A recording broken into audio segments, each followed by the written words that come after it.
Hello everyone, and my name is Cedric, And my name is Rajveer. and today we're going to be going over the fundamentals of 3D printing. And the software we're gonna use is Okeda Flash Forge. And we will be using the FlashForge Adventure 5M printer and loading it with PLA filament. This filament is really good for beginner printers as it melts really well and it adheres to the bed without any issue and does not give too many fumes. So let's get started. In this quick guide, I will walk you through how to export a part from SolidWorks and open it in a 3D printing software. So start by opening your complete 3D printing part in SolidWorks like this. And once your design is ready for printing, go to the top left corner of your screen and click on File.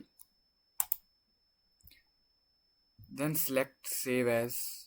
In the Save As dialog box, change the file type from SolidWorks file to the STL before saving it.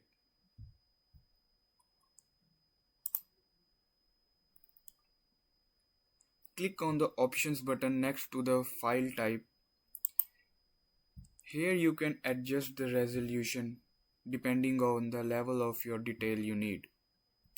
Also make sure that your units are correct before saving your part. And make sure to keep the resolution on fine if you are looking for a better print quality. Then click on OK and then save. And that's it. So now you have successfully exported your model to an STL file using SolidWorks. So here is our STL file which we are going to open in our software. So the software we are using is Okeda Slicer. It is a powerful and user-friendly slicer software. It is designed to work with many 3D printers and offer detailed control over slicing and support settings. So when we are at home screen, we will click on New Project and we can just drag the part into our workplace.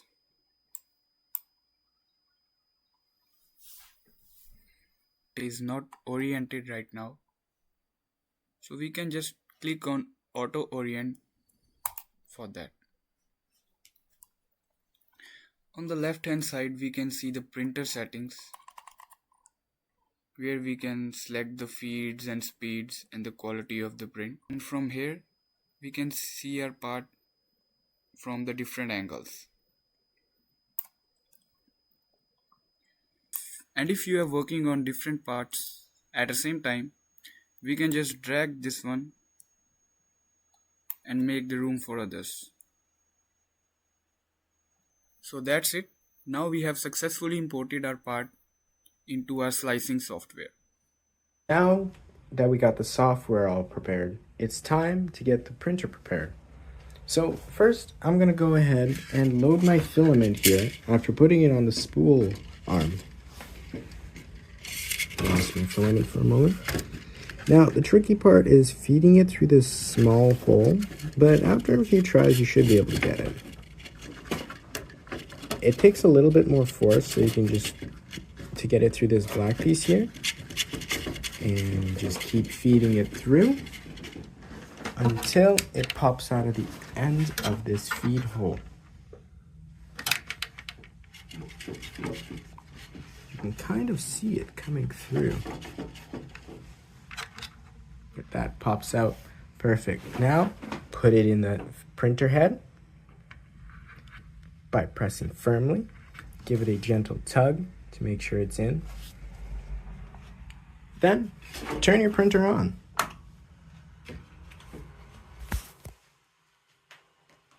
By giving it a moment to start up. During this time, you can just make sure that the bed is nice and clean. No debris.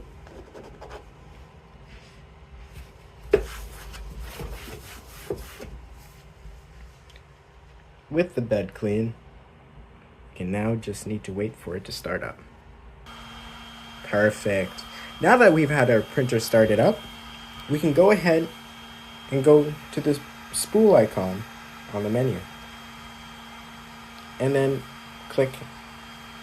make sure you're on the very first icon with the printer head, then click load.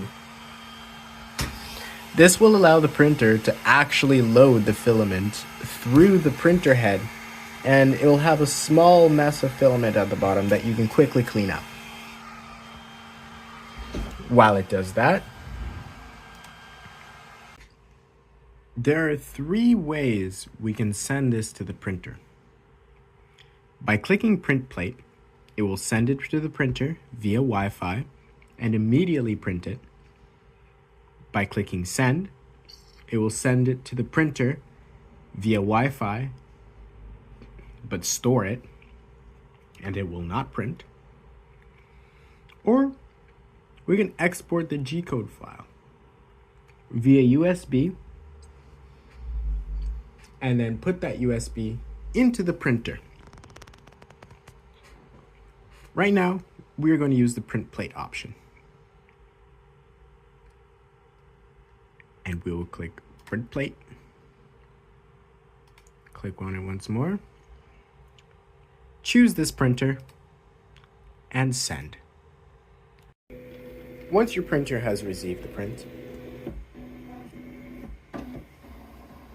you can allow it to print, but make sure that you make periodic checks on the print, especially during the first few layers, to make sure that the print will actually go through and not make a spaghettified mess. And as we can see here, our print has completed.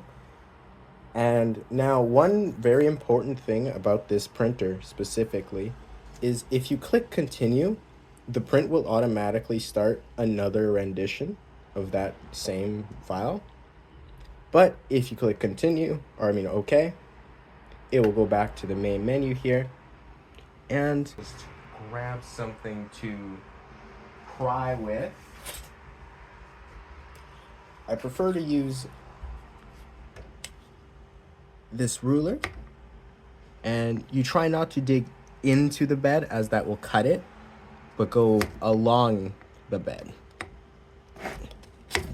Sometimes it'll take a few attempts here. Okay, we'll cut back. As you can see, we managed to pop it off with the ruler here. I need to use 2 hands. And we have our finished part. So now, as you can see, it printed very smoothly. So there's not a need for sanding or removing supports. But if this had supports, you could remove them with your hands or with a set of pliers. Hold on. Set of pliers. Needle nose work better. Using a rough bristled brush is also good for getting supports in small nooks and crannies.